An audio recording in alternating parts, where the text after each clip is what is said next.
All right, I'm going to get started with introductions. And as Naomi said, feel free to introduce yourself in the chat, say who you are and what brings you to NIPSI. Welcome to another one of our quarterly NIPSI webinars. We're super excited to focus today on showcasing a few different forms of reflective practice.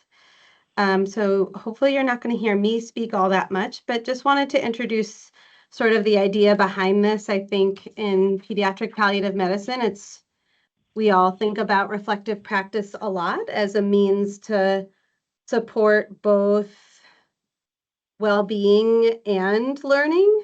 I always think of the part of the poem by T.S. Eliot where he says, "We had the experience but missed the meaning."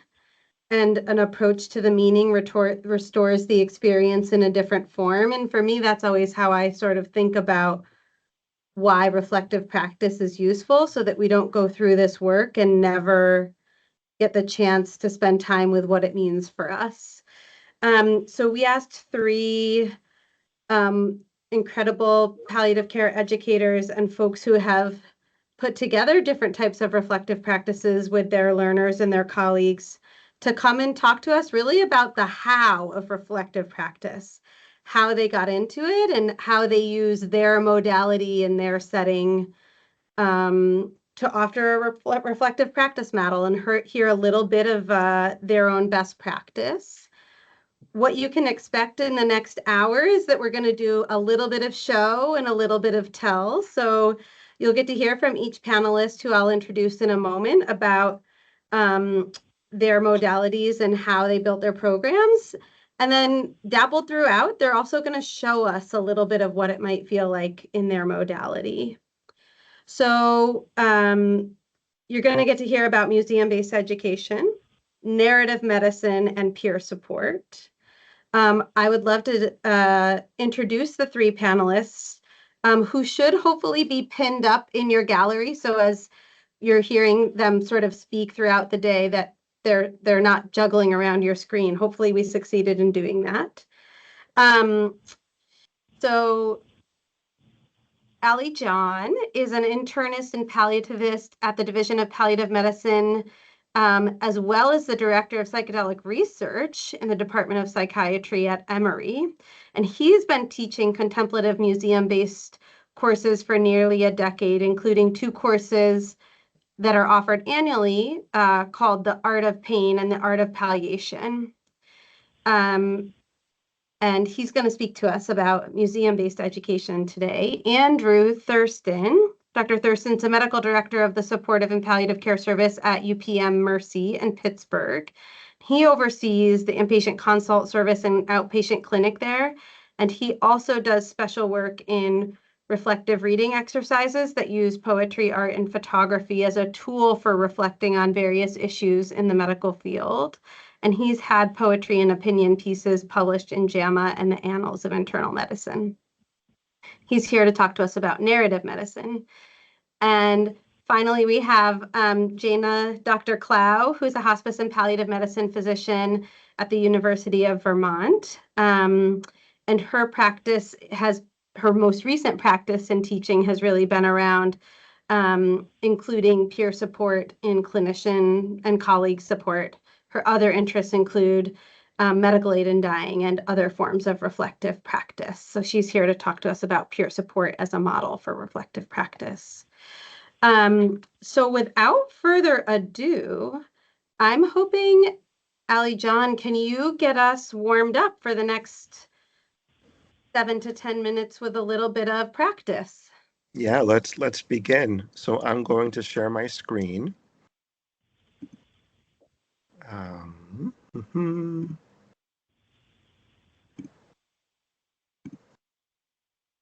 Or do you all see a box? You see it? Yep. Okay. So we're gonna do some breath work for about a minute before continuing on with our visual exercise. And this is something we do in the art museum, and we can also do it virtually. So something I like to do is, if I have electronics on my body, like a watch.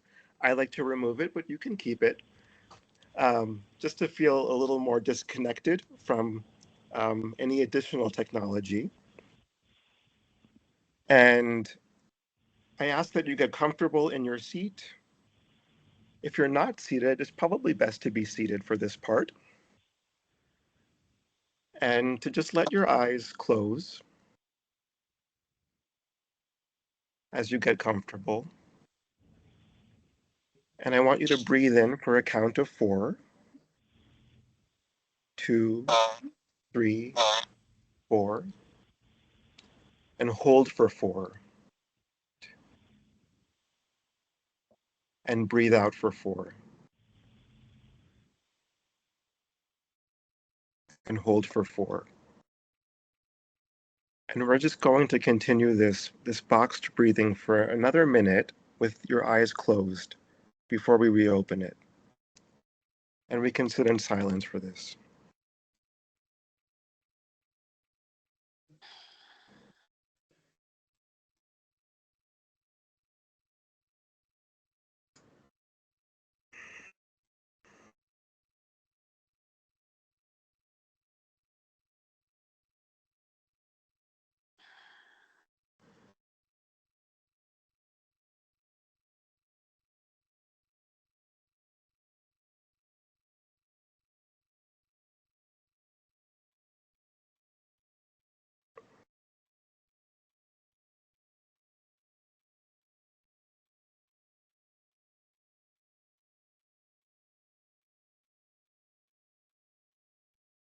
And just keep your eyes closed while you breathe.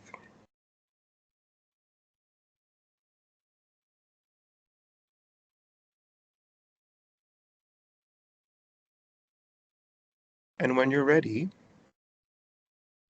you can softly open your eyes.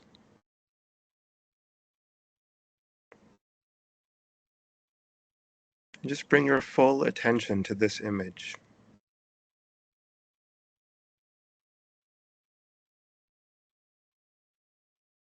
And just let your eyes gaze on it, taking it all in, also for another minute.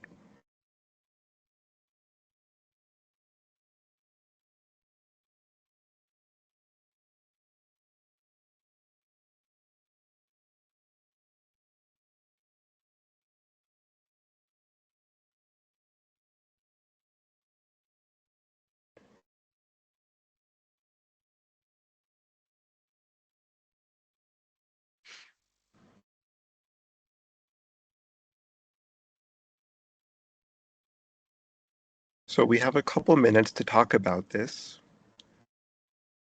Something I didn't get to was talking a little bit about ground rules. So there's no right answer.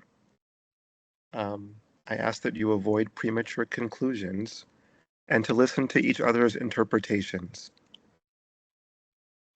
So I'll ask people to come off of mute. I won't be able to call on people because I'm on full screen right now. But if you could just share what you're experiencing and just say your name as well. So what's going on in this image?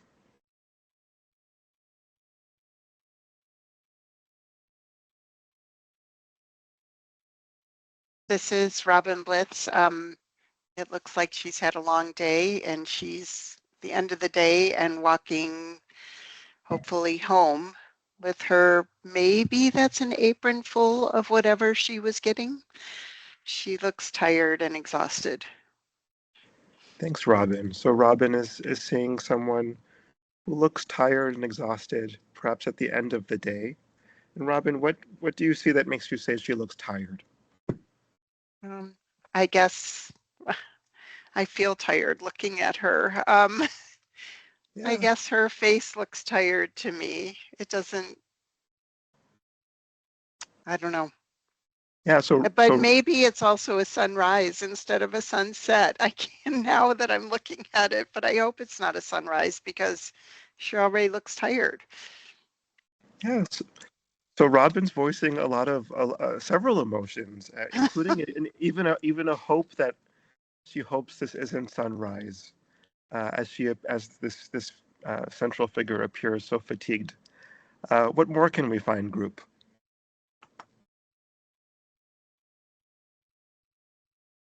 Becky Oakley, and I saw so many colors. I saw the yellow and the orange, and the orange sun seems to get bigger and smaller depending where my eyes are, and I'm sure it's not changing size, but I saw the bright colors. So Becky's really is focusing on the brightness, perhaps the vivid colors that are being used. What more can we find in just a couple more minutes?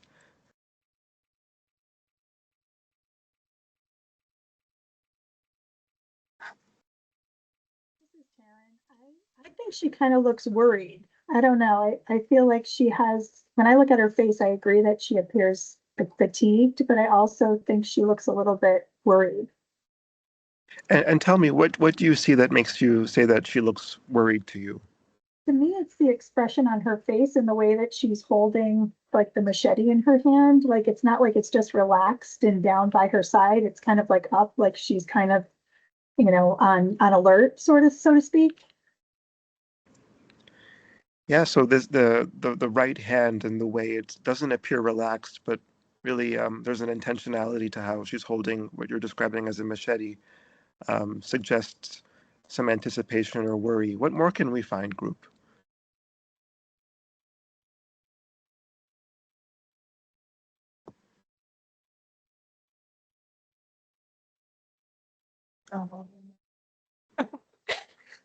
This is Scott in Pittsburgh, and I'm looking at this with my resident, and we both agreed, maybe it's because we grew up in farming communities, but we both agree that there's like a vastness to this and that it feels like summer to us. And we actually don't interpret the look on her face as worry. It's almost like wonder or hope. I agree there's some anticipatory nature to it, but I don't see weariness or tiredness. I'm open to that interpretation, but we see summer and like a vastness and like opportunity. Hmm. All And right, we both Scott. independently agreed on that.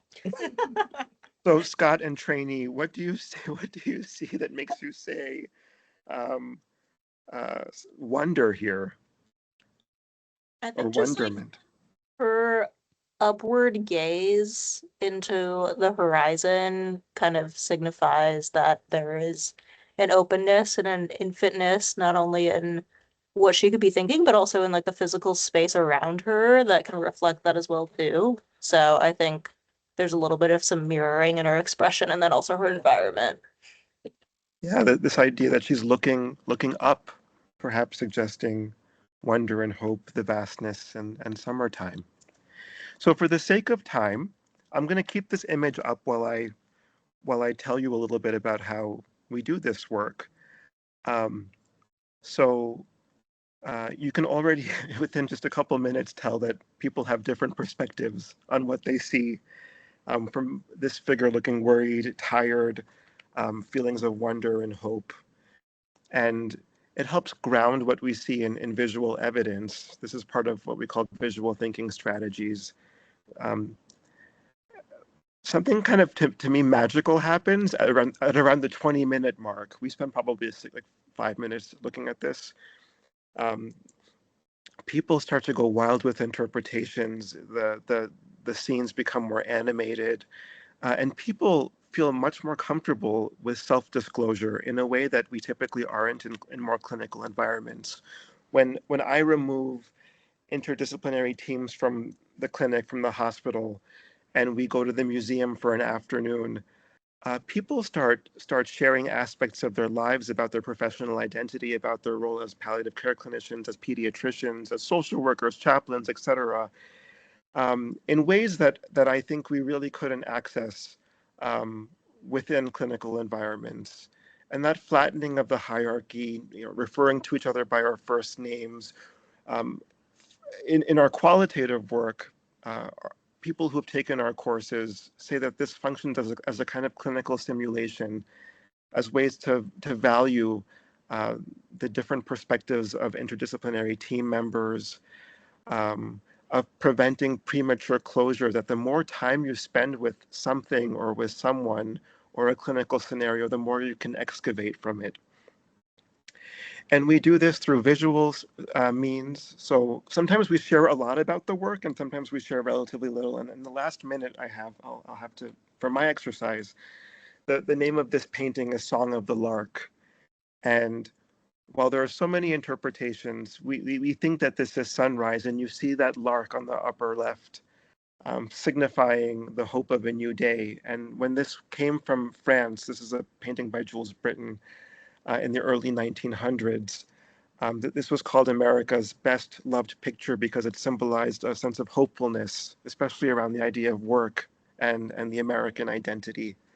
So when we introduce these concepts, then we go back to themes relevant to palliative care. You know, what meaning can we find in our work?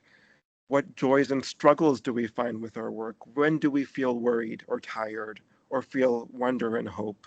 And these form prompts that we can share about our identity as palliative care clinicians. Interestingly, Bill Murray said that this painting saved his life.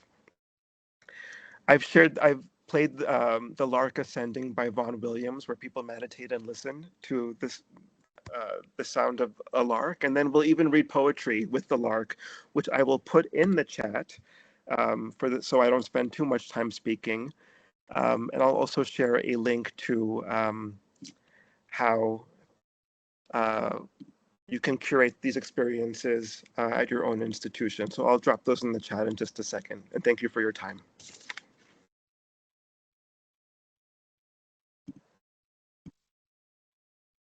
Thank you so much, Ali John. Let's see.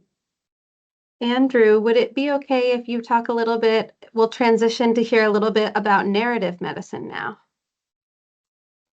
Absolutely. I'm Andrew Thurson. I've actually worked with some of you on this call, so thank you so much for being here. I have been passionate about narrative medicine for a long time now. I was first introduced to it as a palliative care fellow in Chicago, just down the street, Ali John, I think, where this painting had been, at the Art Institute. And I first came about narrative medicine as an intentional practice through the Center for Civic Reflection.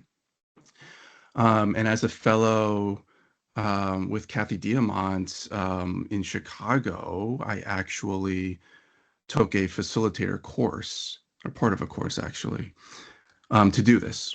The sessions that I do are called reflective reading, and they are designed to be an all-inclusive 1-hour course where a facilitator essentially guides a group of people, whether it's learners. I've done this for medical students, residents, fellows, nurses, a group of spiritual care leaders in Pittsburgh, through really an exploration of a piece of literature, a poem, a short story, an essay, art as well.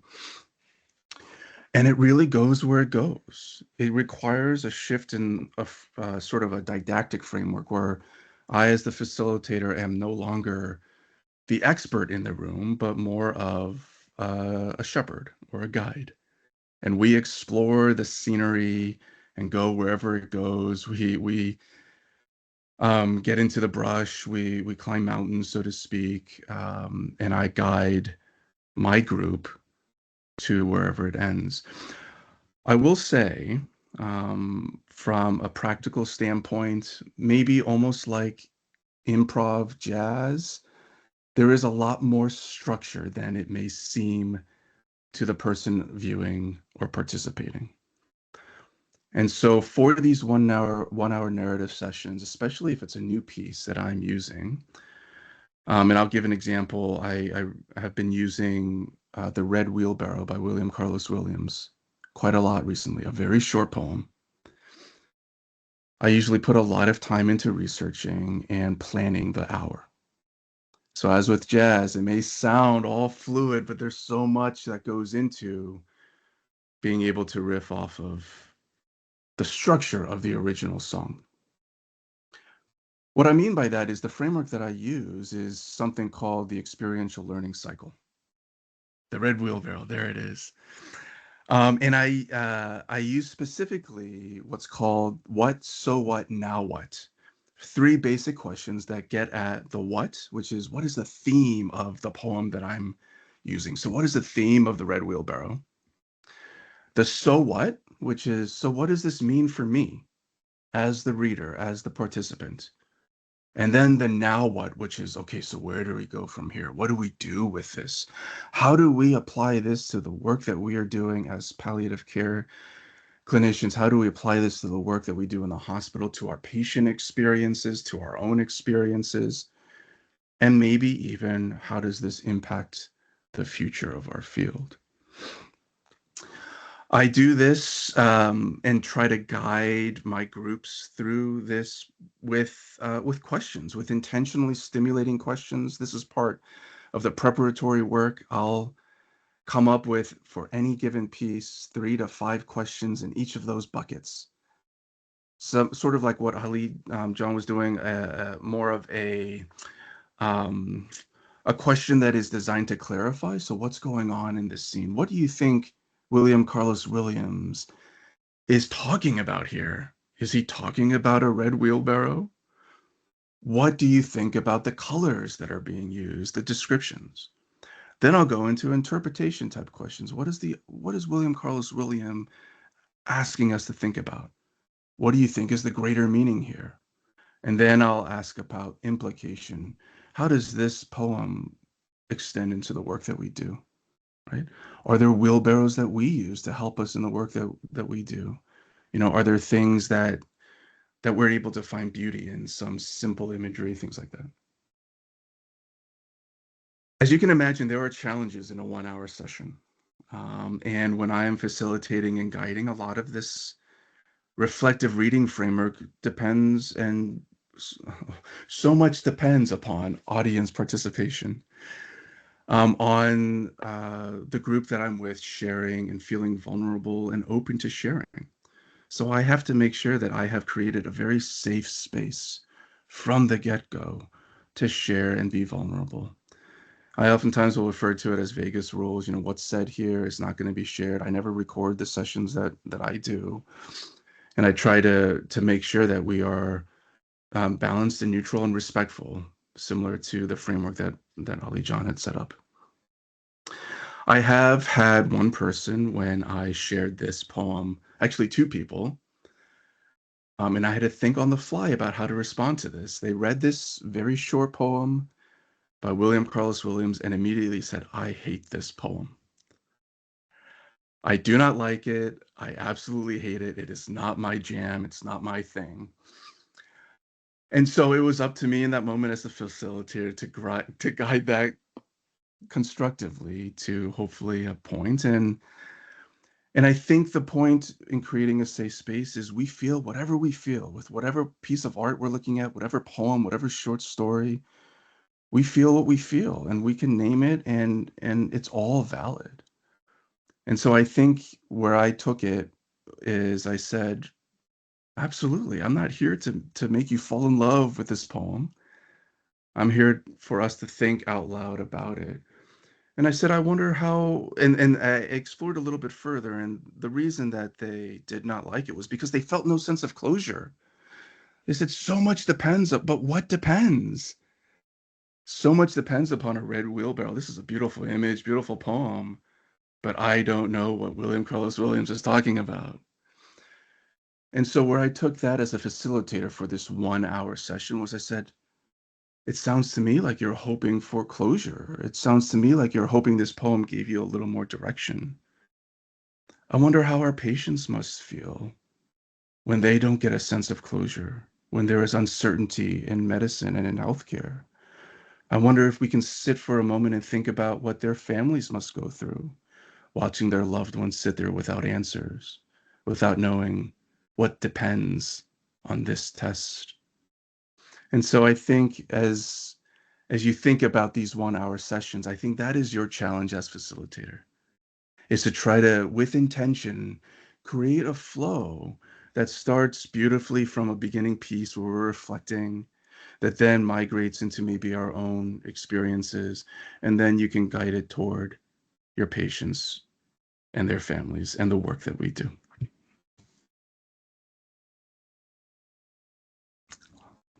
I will pause there. And thank you, Andrew. That was really powerful and helpful to sort of imagine what it looks like to work through a piece of a narrative piece and then how to reflect on it in a staged way, even amidst challenging things showing up. So Jaina, I'd love to turn it over to you now to hear a little bit more about peer support model for reflection. Thank you. I'm very distracted. I really appreciate the conversation so far and the generative nature of thinking about how to bring creativity and presence into the work of medicine. And so I'm an internist, and my practice has been in hospice and palliative medicine since 2012. And so I work with older adults fairly exclusively, occasionally a teenager now and then. And just for background, my interest in reflective practice goes back many years, where I was in my first few years of palliative care and hospice practice and feeling really aware of time passing and the intensity of like working so closely with people and seeing so much, just holding so much, and then having to let it go because things move fast and we move forward in our work and we have a job. And I was really struggling with my sort of internal sense of wanting to slow things down and realizing that there was more I wanted to learn from. Like I wanted to spend more time with each of these situations. I wanted to think about them more. I knew there was more to learn. And there's always like any encounters we are involved in, there's so much at hand. There's our focus on clinical care and support and guidance. There's witnessing suffering. There's so much beauty. There's so much that comes at us. And I really, in my early years, really struggled with pacing. Like, how do I respond to that? And how do I stay myself? Like, how do I not give everything over to the work? How do I retain a sense of my own creativity and my own learning? So where that led me was several narrative medicine workshops at Columbia, which are wonderful. So liberating and fun to do. And then I think in like 2017, I signed up for a certification in contemplative end of life care. And this was a really unique experience because it was about 10 people who were participating in this course, and it was a lot of meditation. And I was not a meditator before then. I'm hardly a meditator now, but I did a lot of practice with meditation and a lot of reflective exercises, a lot of writing exercises, a lot of kind of calling up from your experience, like moments that were really important or had some significance, or even things you didn't understand, but just wanted to spend more time with. And then we met as a group and spent 10 days together. And here's the unique thing about this certification program is that we came to this program without naming our role.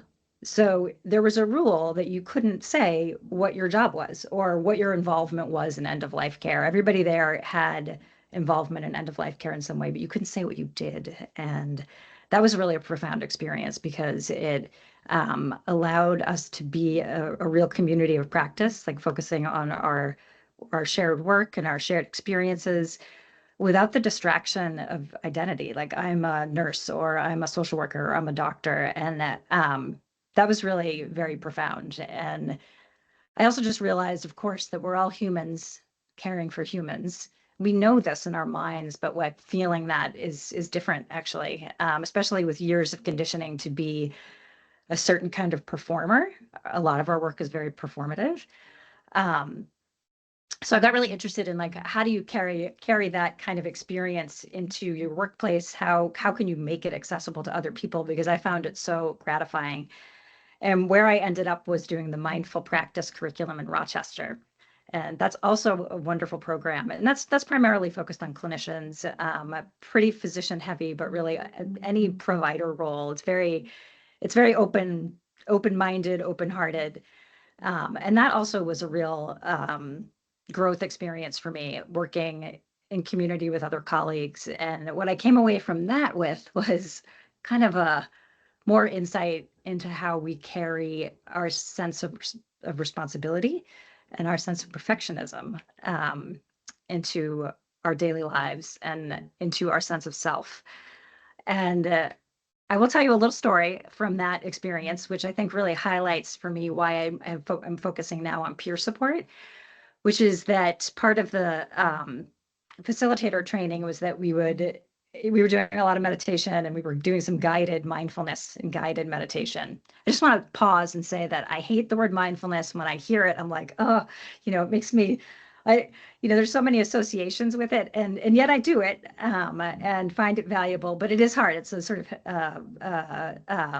it's like a weighted term. Anyway, I was doing guided mindfulness in a smaller group of like six people, including one of the course directors.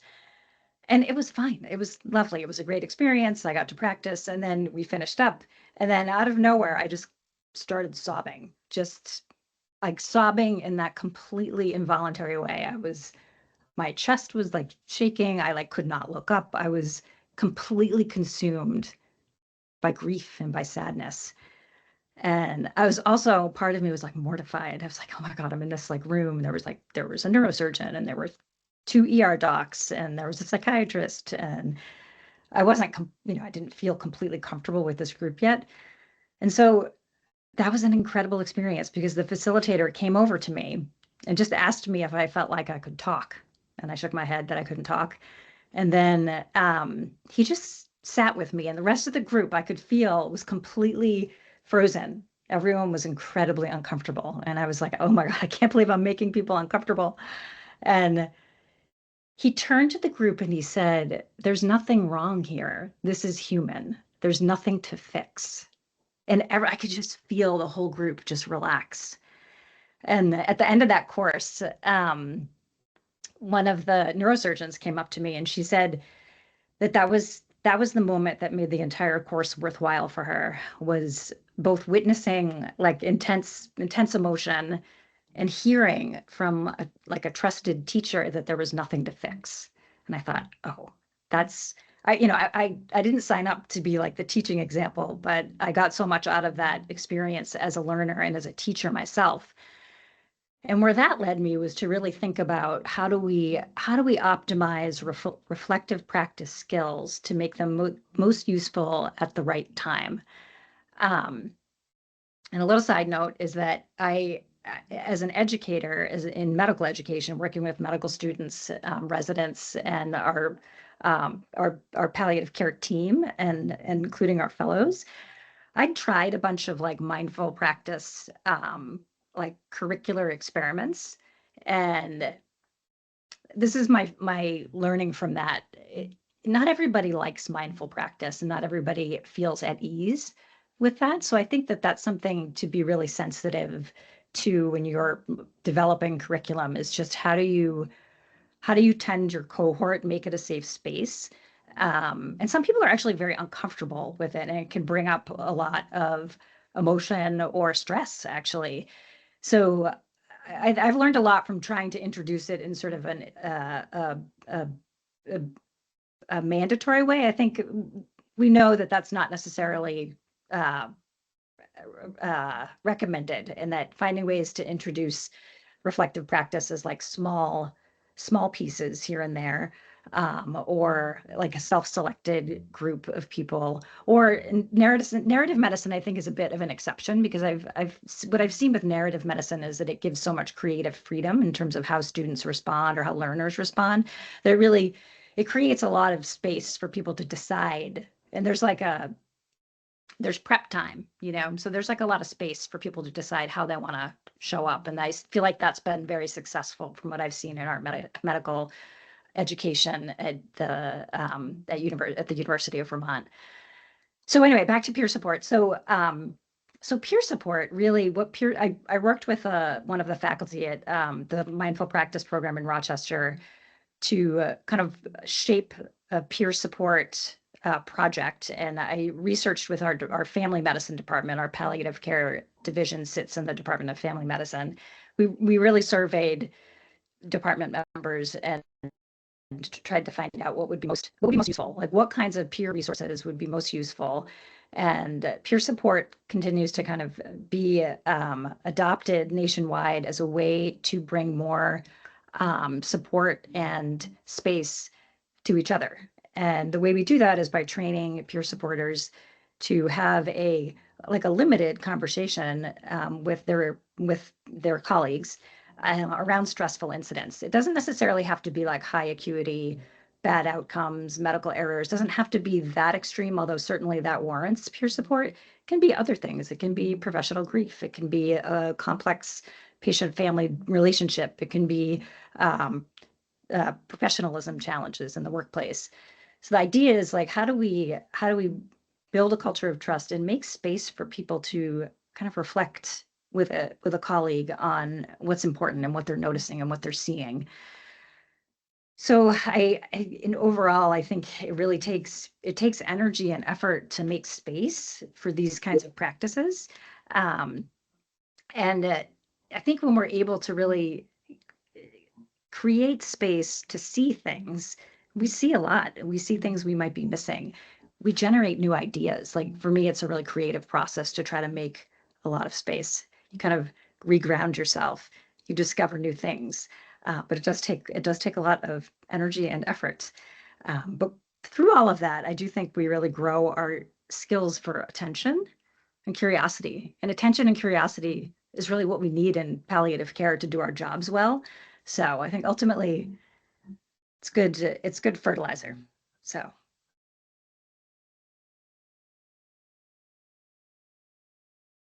Thank you Thank so you. much. It's so interesting to hear both how your work shows up in your educational work now, but also to hear from the three of you how you found your reflective practices and hear what a vulnerable process that is. So thank you for sharing that. I do want to take a few minutes to do some showing of peer support and narrative medicine.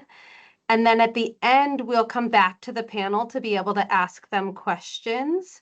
So just for everyone listening, we'll spend the next 9 minutes doing a little bit of featuring of what peer support and narrative medicine can look like. And then by 10 of, we'll turn over so that we can ask the panelists some more nitty-gritty questions or curiosities and open it up. So Jaina, do you want to show us a little bit what peer support might look like? Yes, I'd be happy to. And Kate, thank you for volunteering to be a peer seeking support. And just to clarify, as I was saying, peer support does not need to be around the most intense, traumatic, or serious stresses.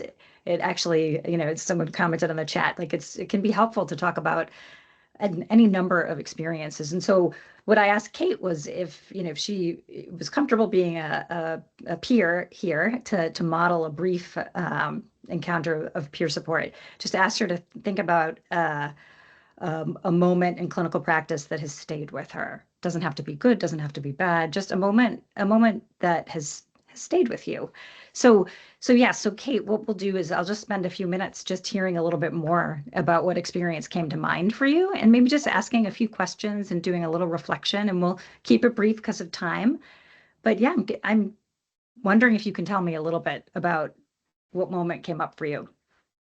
Totally. And to lift the veil for the group, while I do mostly pediatric palliative care here at UVM, I occasionally do some spotlighting on the adult palliative service. So in truth, Jaina and I are peers and colleagues. And so you asked me this question just a bit ago to think about a patient that stuck with me. And the patient that first came to my mind is the most not someone I would have thought of. So that's really interesting. It was a patient I met on the adult palliative care service. And I guess I'll just say the first thing I thought of is remembering this person had a very soothing, calming regional accent from another continent that I found very calming and a very sort of gentle way about him, despite him being like 6.5 feet tall, which was noticeable even when he was in the hospital bed. Yeah, that's such a specific description. I so appreciate that. I can imagine an accent and his sort of physical presence in the bed. I wonder if I could ask a little bit more about the conversations you had with him and kind of the communication that you had with him. Yeah. Well, the medical context is that he had a malignant bowel obstruction. And so we were talking a little bit about what to do about that.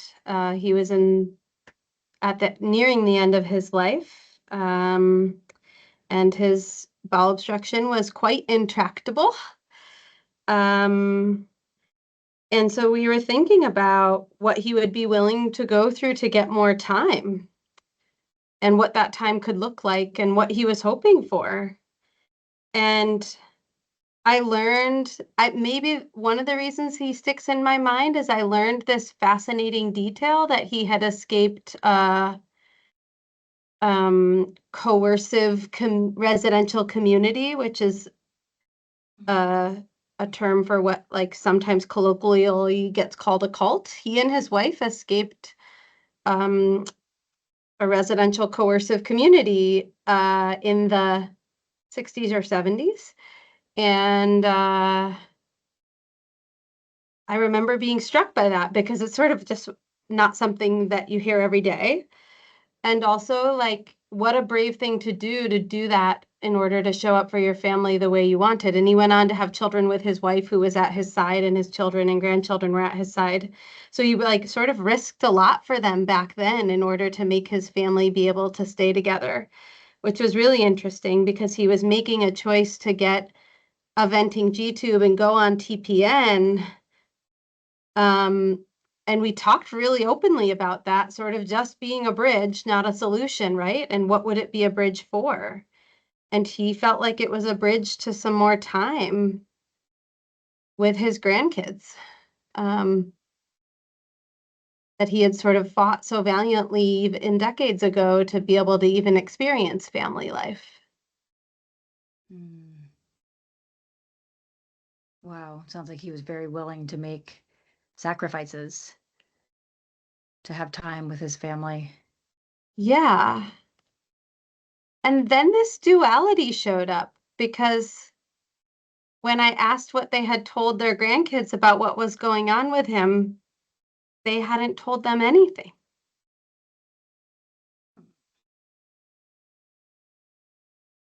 Was he able to talk about why that was, or sort of was there more to know about that he shared with you? Well, I couldn't help myself as the pediatrician. I wound up spending a lot of time talking with him and his wife and his children, who were very open to the idea that they might want to include the grandchildren in understanding of what he was up against, particularly because he was so close with them. So we talked a lot about how you talk to kids and what kids can understand. And I felt good that I had that sort of knowledge to meet what their sort of unique need was in that moment, and arranged actually for them to come visit the hospital. And I remember coming back to round on him at the end of the week and check in on him as I was going off of service, and he was alone for the first time and very contemplative. And I asked him how the visit went, and he said, well, I think the advice you gave was really helpful to my wife and son. And I said, well, what do you mean by that? And he said, well, I don't get to have a relationship with my grandson anymore because I'm not going to be around for much longer. So I'm trying to distance myself. And I remember just being really struck and almost heartbroken by that duality of this guy who like gave up so much in so many different phases, and even now was going through so much to get more time with his grandkids, but then also at the same time, not spending time with them, like shielding himself and them from the experience. So maybe that's what stuck with me the most, the sort of duality of that. Mm. Wow, this is so rich. Kate, I feel like we could spend a while talking about this. But I think you really identify like this concept that stayed with you, or this feeling of the duality. And I just have two more questions for you, just because, mostly because of time. But when you think of him and how what you learned of him in that time, and you know, we all have our narrow windows into people's lives. But what do you think was a primary, like, what moved him to do the things he did in his life? I don't know. I mean, for sure, maybe a sense of duty, but also there was a real tender sense of love about him that I picked up from the beginning. Yeah. It's profound, right? To be able to see love as it's manifest by people's actions and choices. I have a question for you, which is what keeps you sustained in your work, keep going back to work day after day?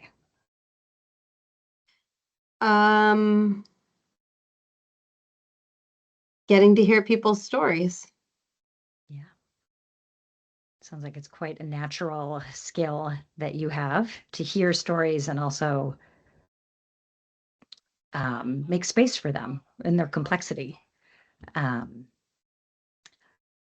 I will pause because of time, but there's obviously so much more that could be explored here, and it's so so layered.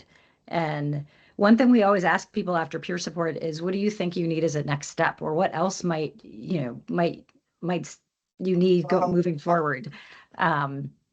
So I would ask you that, and maybe we can take that offline, but I really appreciate you talking about that experience, and I appreciate everybody's attention. Thank you. Thanks. Yeah, it's funny to do that in front of a big group, sort of off the cuff without thinking about it, but a cool exercise. And Andrew, I know you were hoping to sort of show us how narrative medicine can riff off that. So do you want to take 2 or 3 minutes into our question time to show us that, or help us think about that? I think we can do something really quick. It might be a fun way to close before the questions. So since like Teams and Zoom and all of the advent of all of this virtual space, I particularly have been challenged to come up with ways to do reflective writing and reading exercises online, and it's harder than it seems. It works best around a round table. But this is something that that I came up with that I call Today, Tomorrow. And I think we could just do it very quickly.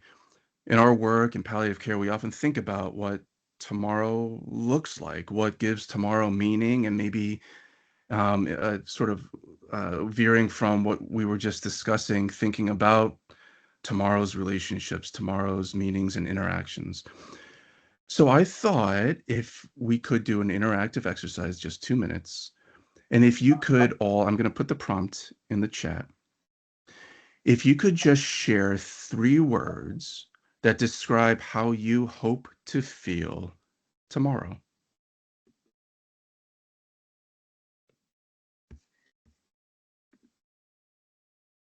And feel free to just type them in the chat.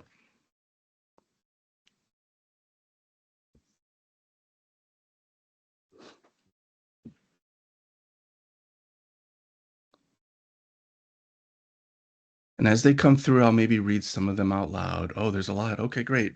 Kate said refreshed, focused, and aware. Becky present, refreshed, and heard.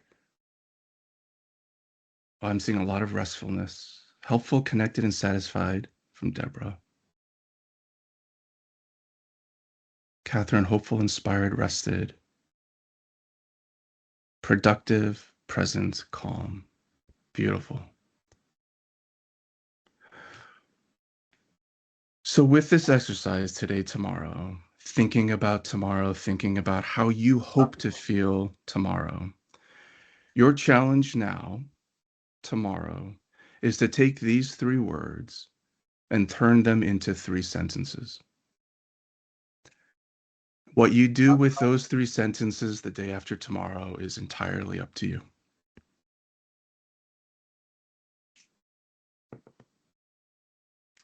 And that's all I have. Thanks, Andrew. I'm actually writing my 3 words on one of my sticky notes, so I'm like being held to the coming up with sentences for them tomorrow, just as an invitation for maybe others to try that out. So let's we only have a few minutes left. We have about 6 minutes left, but let's open it up to questions. Folks can unmute and ask your questions out loud or put them in the chat. I have a few questions if other folks don't.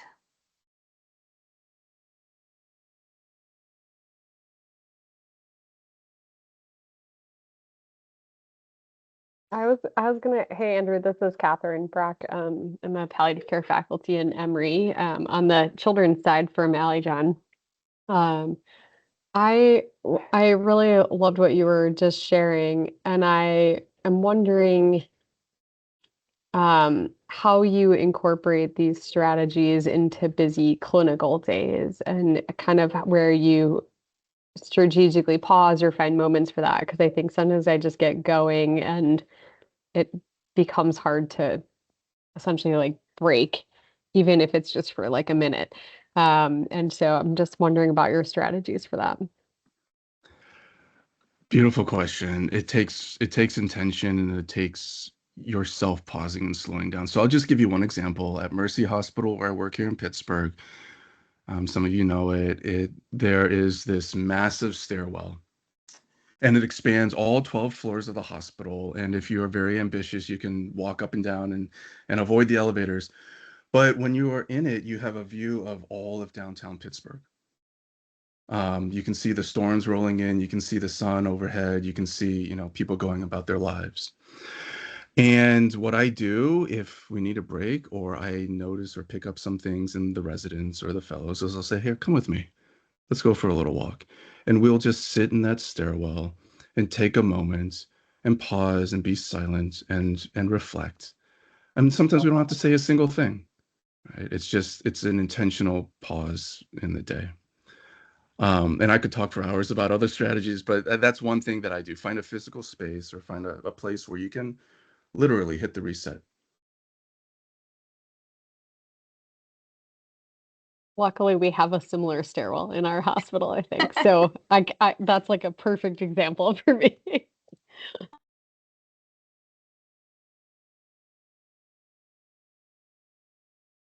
Just seeing a comment in the chat from Deborah. I'm so grateful for the work you're all doing and how you're doing it. Many thanks. One question I have for each of you, we heard about your journeys into finding reflective practice, and then how you've either brought it to learners or colleagues. And in each of your cases, you've had to build some structure or curriculum around it, right? So I guess I'm wondering, for folks who are wanting to just get started and maybe try to incorporate this, do you have any advice on how to get started or how to get some training? And then for folks who are maybe getting their toes wet and trying to start some reflective practice with their residents or their nursing students or colleagues, what advice do you have about sustaining it so it doesn't just simmer out or go away?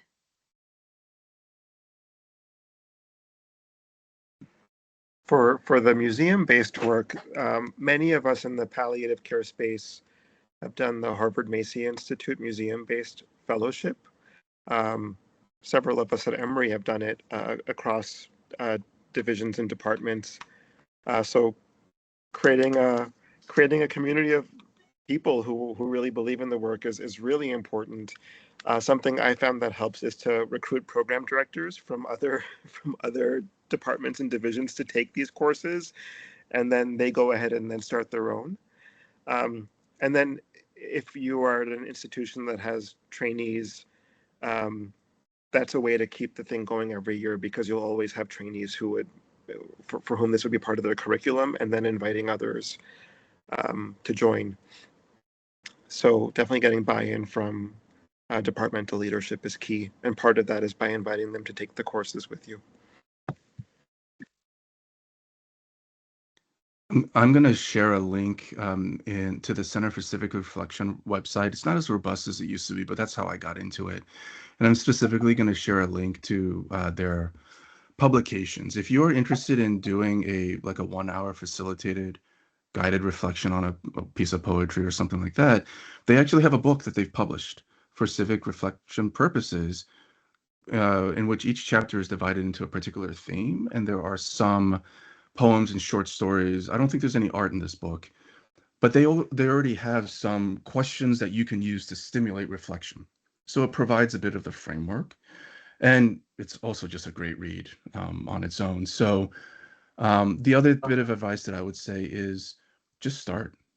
Just do it. If it's a small group, when I started our narrative medicine elective for our medical students, it was Gaten Segro and myself, and we had 2 people in the class, and then it grew and it grew. So I would say start it. If you're passionate about it, it will show and you'll get buy-in. It may take a little bit of time, but if you build it, it will come. It sounds like it is helpful to have a little bit of exposure, if not through a formal training or reading, to both the types of questions and modalities you can use and ask, and also the piece of how to create both psychological safety and sort of, as you say, flatten the hierarchy and ground people in the validity of whatever they show up with. And so those sort of both facilitation and content skills can be helpful, but that you don't have to be perfect at it when you dive in. Great. Well, we're at 5 o'clock. Ali, John, Andrew, and Jaina, first of all, thank you so much for your time and sharing your experience. If it's okay with you all, thank you for putting your resources into the chat. I'll make sure they go out in our theory burst as well. If you're willing to share your professional emails, if folks have questions about how to do what you're doing, that would be awesome too. And thanks for everyone for joining today. We'll see you in a couple months for our next webinar, which, to plug, is going to be on the use of AI. Hot Naomi, topic in education. Yeah, Naomi and Catherine, do you have anything else to add as people are heading out? We'll be more talking about our successes and our worries about using AI in education and educational research. Right. We'll Thanks, send you everyone. guys a reminder later. Yep.